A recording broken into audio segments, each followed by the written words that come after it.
जरा सोचो, तुम सालों बाद अपने गांव वापस जाओ पर वहाँ तुम्हें कोई पहचाने ही ना, क्योंकि जो लोग तुम्हारे आसपास घूम रहे हैं वो इंसान ही नहीं है। इस जगह पर क्या झोल चल रहा है ये तो कहानी सुनकर ही पता चलेगा। कहानी की शुरुआत होती है गैरी किंग नाम के एक आदमी से, जो 22 जून 1990 की कहानी सुना रहा था। ये उनके स्कूल का आखिरी दिन था, इसलिए वो और उसके दोस्त काफी ज्यादा खुश थे। उनकी गैंग में 5 लोग थे। पहला ओलिवर जो सबसे फनी था, पीटर जो सबसे छोटा था, स्टीवन जो लड़कियों से फ्लर्ट करने में काफी अच्छा था, और एंडी जो गैरी का सबसे खास दोस्त था। वो सभी एक छोटे से शहर में रहते थे और बचपन से ही दोस्त थे। अब स्कूल खत्म होने की खुशी में उन्होंने गोल्डन माइल नाम का एक चैलेंज पूरा करने की सोची, जिसे पूरा करने के लिए उन्हें शहर के 12 पब्स में जाकर हर एक में बियर पीनी होगी। जल्द ही वो अपने सफर पर निकल पड़े, पर रास्ते में ओलिवर की तो हवा टाइट हो गई। खैर बाकी सब फिर भी आगे बढ़ते रहे। इसके बाद 9वें पब में उनकी कुछ लड़कों से लड़ाई हो गई। अब वो इतने नशे में धुत थे कि आगे नहीं बढ़ सकते थे।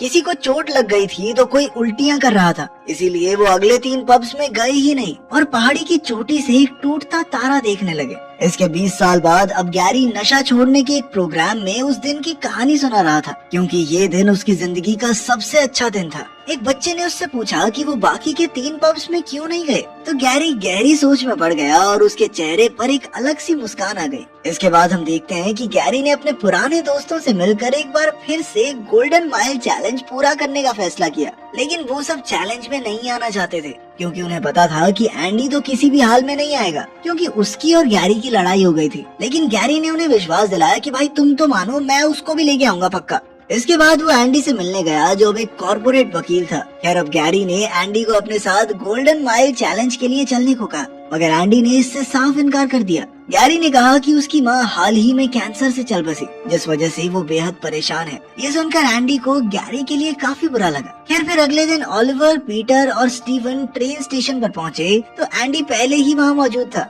जल्द ही गैरी वही स्कूल वाली पुरानी गाड़ी लेकर वहाँ आया और वो सभी अपने होम टाउन के लिए निकल पड़े, जहाँ वो 20 साल से नहीं गए थे। वहाँ पहुंचकर उन्होंने होटल में कमरे लिए और जल्द ही चैलेंज के लिए निकल पड़े। जब वो पहले पब में पहुंचे तो बारटेंडर ने उन्हें पहचाना ही नहीं, जिससे उन्हें थोड़ी हैरानी हुई। साथ ही वहाँ मौजूद लोगों के चेहरों पर एक जैसे हाव भाव थे। खैर गैरी ने बियर के 5 ग्लासेस मांगे तो एंडी ने कहा कि उसने कई सालों से शराब नहीं पी है। फिर उसने बियर की जगह पानी पिया, जिससे गैरी बिल्कुल खुश नहीं था। खैर फिर वो अगले पब में गए और हैरानी की बात ये थी कि ये भी हूबहू पहले पब जैसा था। यहाँ के बारटेंडर ने भी उन्हें नहीं पहचाना, जिससे उन सबको और अजीब लगने लगा। खैर बियर पीते हुए ओलिवर को अपनी बहन सैम का फोन आया। उसने बताया कि वो भी अपनी सहेलियों से मिलने के लिए शहर में आई हुई है। जल्द ही सैम भी वहाँ आ गई और सब यही सोच रहे थे कि वो आज भी उतनी ही सुंदर है। सैम उनसे थोड़ी देर बात करके वॉशरूम चली गई तो गैरी ने सोचा कि इशारा कर रही है मुझे, लेकिन फिर सैम ने उसे थप्पड़ मार के भगा दिया। इसके बाद वो तीसरे पब में पहुंचे, जहां वो बेजिल नाम के एक बूढ़े आदमी से मिले,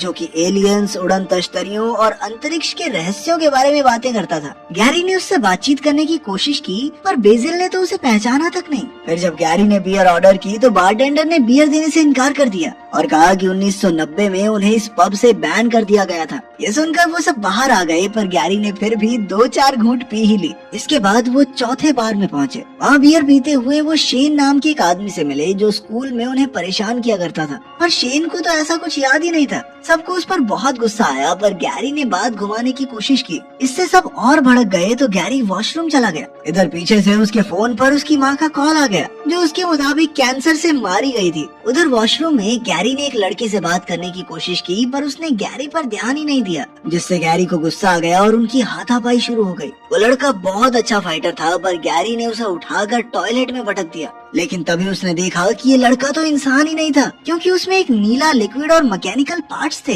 तभी गैरी के दोस्त गुस्से में वहाँ पहुँचे, क्योंकि गैरी ने अपनी माँ के बारे में झूठ कहा था। पर वो लड़के का टूटा फूटा रोबोटिक शरीर देखकर दंग रह गए। जल्द ही और लड़के वहाँ आए और उनकी गैरी की गैंग के साथ जबरदस्त लड़ाई शुरू हो गई। खैर सभी रोबोटिक लड़कों को मारने के बाद वो बाहर आकर बैठे और उन्हें समझ आया कि यहाँ लोग उन्हें इसलिए नहीं पहचान रहे क्योंकि उनकी जगह रोबोट्स ने ले ली है। उन्होंने इन अजीबोगरीब इंसानी रोबोट्स का नाम ब्लैंक्स रखा। इस अजीबोगरीब घटना से एंडी तो इतना परेशान हो गया कि उसने 2-4 पैग ही लगा लिए। फिर अगले पब में गैरी ने रेवरेंड नाम के एक आदमी को देखा, जो उसे स्कूल में ड्रग्स बेचा करता था। गैरी ने उसके पास जाकर कहा, माल है क्या भाई? रेवरेंड ने उसे पहचान लिया, जिससे गैरी को बेहद खुशी हुई क्योंकि उसे पहला जिंदा इंसान मिल गया था। गैरी ने पूछा कि आखिर यहाँ चल क्या रहा है, जिस पर रेवरेंड ने घबरा कर कहा कि वो ना जाने तो ही अच्छा है। अब गैरी और उसके दोस्तों ने रेवरेंड से कहा कि वो उसकी बाहर निकलने में मदद कर सकते हैं, लेकिन रेवरेंड ने इससे इनकार कर दिया। फिर उसे अपने बॉस का फोन आया और वो चुपचाप चला गया। फिर अगले पब में उन्होंने देखा कि सैम अपनी जुड़वा सहेलियों के साथ थी। इस बार भी गैरी ने उसके पीछे बाथरूम जाकर उसे रोबोट्स का सच बताने की कोशिश की, लेकिन सैम ने एक बार फिर से उसे थप्पड़ मार के भगा दिया।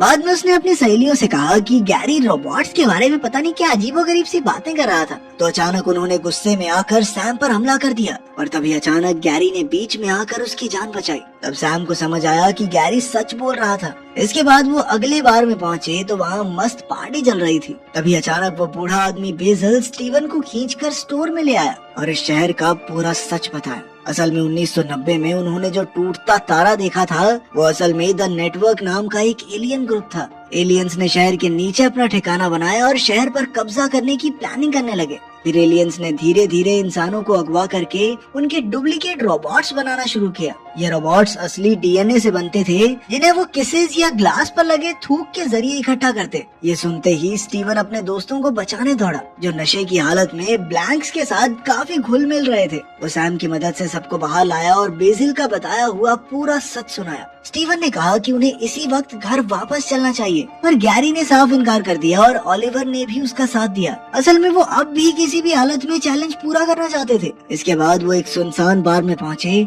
जहां उनका पुराना प्रोफेसर शेफर्ड उनका इंतजार कर रहा था। शेफर्ड ने कहा कि उन्हें भी द नेटवर्क में शामिल हो जाना चाहिए। तब ओलिवर भी प्रोफेसर की तारीफों के पुल बांधने लगा, लेकिन एंडी से ये सब सहन नहीं हुआ। उसने अचानक ओलिवर का सर फोड़ दिया और उसमें से नीला लिक्विड बहता देखकर सबके होश उड़ गए। असल में जब ओलिवर पहले बाथरूम गया था तो उस पर हमला करके उसे भी ब्लैंक बना दिया गया था। जल्द ही वहाँ मौजूद बाकी ब्लैंक्स ने गैरी के ग्रुप पर हमला बोल दिया। उन्होंने भी कई ब्लैंक्स के सर फोड़े, पर ब्लैंक्स अपने पार्ट्स को जोड़कर फिर से पहले जैसे हो जाते। उन्हें एहसास हुआ कि वो ऐसे तो जीत नहीं पाएंगे, इसलिए गैरी सैम को लेकर भाग गया। वो सैम की गाड़ी तक पहुंचे, जिसके जरिए वो शहर से भाग सकते थे, मगर गैरी सैम को भेजकर खुद अपने दोस्तों की मदद के लिए रुक गया। इसके बाद वो स्मोक हाउस गया, जहां पीटर, एंडी और स्टीवन छिपे हुए थे। इसके बाद वो पार्क से होते हुए भाग रहे थे कि अचानक शेन उनके पास आया और स्कूल में परेशान करने के लिए उनसे माफी मांगी। लेकिन पीटर अब भी उससे गुस्सा था, इसीलिए वो शेन को बुरी तरह पीटने लगा। लेकिन फिर उन्हें पता चला कि शेन भी ब्लैंक्स में से एक था।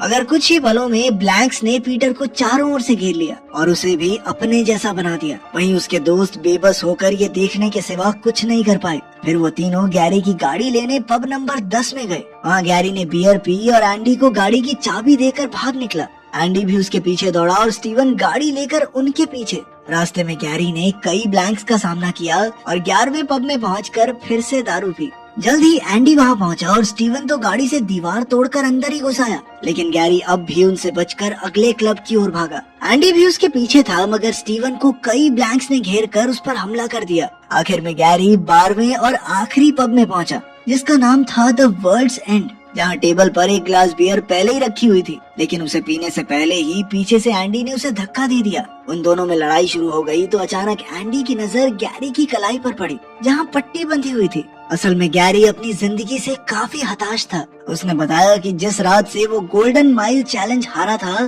तब से उसकी जिंदगी में कुछ अच्छा नहीं हुआ। इसीलिए अब उसे लगता है कि ये चैलेंज पूरा करने के बाद उसकी जिंदगी दोबारा से बदल सकती है। जैसे ही गैरी आखिरी बियर लेने गया तो अचानक जमीन अपने आप नीचे जाने लगी और वो एक अंडरग्राउंड कमरे में पहुंच गए। ये जगह कुछ और नहीं बल्कि द नेटवर्क के एलियंस का अड्डा था। उनका असली मकसद इंसानों को इतना एडवांस बनाना था कि वो अंतरिक्ष के बाकी ग्रहों के लोगों से बातचीत कर सकें। फिर एलियंस ने गैरी को भी अपने साथ शामिल होने का ऑफर दिया, जिससे वो हमेशा के लिए जवान हो जाएगा। लेकिन इसके बदले में उसने अपनी जवानी के रोबोट का सर धड़ से अलग कर दिया और कहने लगा कि इंसान किसी के गुलाम नहीं बल्कि आजाद रहने के लिए बने हैं। तभी स्टीव भी वहाँ पहुँचा, क्योंकि वो जिंदा बच गया था। फिर तीनों दोस्तों ने मिलकर द नेटवर्क की तानाशाही के खिलाफ खूब विरोध किया और कहा कि इंसानों को अपने हाल पर छोड़ दो, तुम चले जाओ यहाँ से। उनकी बहसबाजी से तंग आकर एलियंस ने हमेशा के लिए धरती छोड़ने का फैसला किया, लेकिन उनके जाते ही पूरे शहर में न्यूक्लियर धमाके शुरू हो गए। उन तीनों को लगा कि वो यहीं दबकर मर जाएंगे,